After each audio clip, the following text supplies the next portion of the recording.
Hi there. So today I want to show you how you can play your jazz standards using exactly the same voicings that Thelonious Monk used in his left hand. Now the first time I heard these voicings, Monk was playing his composition Round Midnight. And in the introduction he said, and immediately I was like, whoa, that's such a nice, beautiful, open sound. So he said,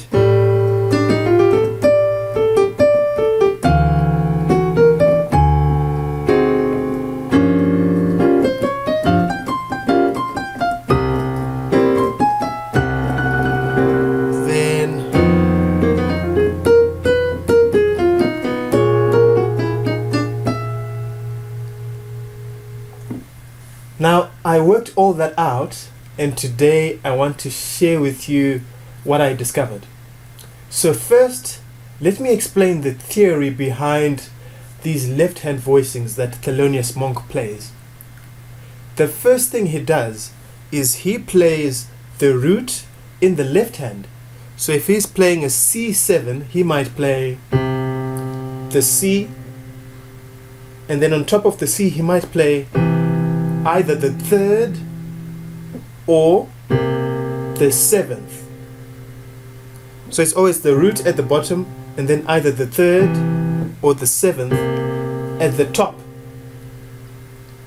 So this is how these voicings are normally used in a 2-5-1 progression. So you might play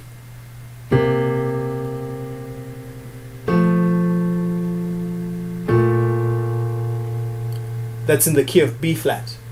So you start off with the root and the seventh of C minor 7, and then for F7 you'll have the root and the third, and then for your B flat major 7 you'll have the root and the seventh. So it's root 7th, root 3rd, and then root 7th. So step number 1 is to try and practice this in all 12 keys, maybe like this. Then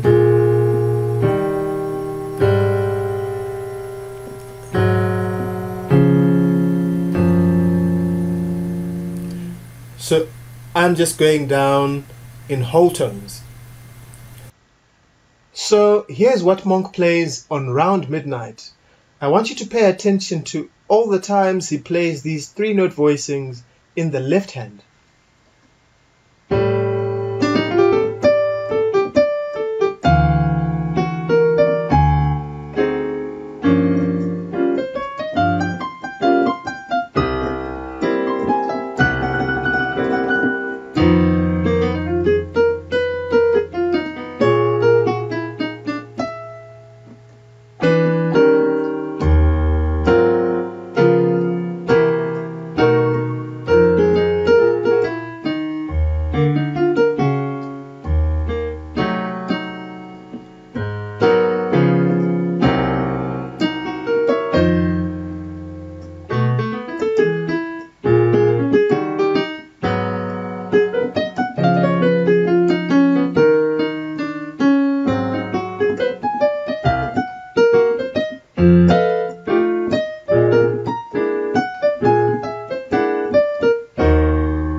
What I really want is for you to be able to use this information. I want people to come up to you and ask you, well, how did you do that? I want people to make those faces whenever you play. I want you to really enjoy and feel good about playing the piano. Now, you can definitely learn to play jazz. So don't watch one video after another and not do anything about it. So today I want you to pick one jazz standard that you like, and then I want you to try and play it using those Thelonious Monk voicings in the left hand. If you don't know any jazz standards, I'm going to attach the chord chart for Autumn Leaves, and then I want you to practice those chords using those voicings in the left hand. If you found this useful, please let me know by commenting below, by liking the video, and by clicking the subscribe button. I've got more videos coming up soon, so please make sure you subscribe, turn on your notifications so that you know whenever I release a new video. And please, I'm really interested in finding out how you're doing with your playing and how useful you're finding this information. So happy practicing, and I'll see you again soon.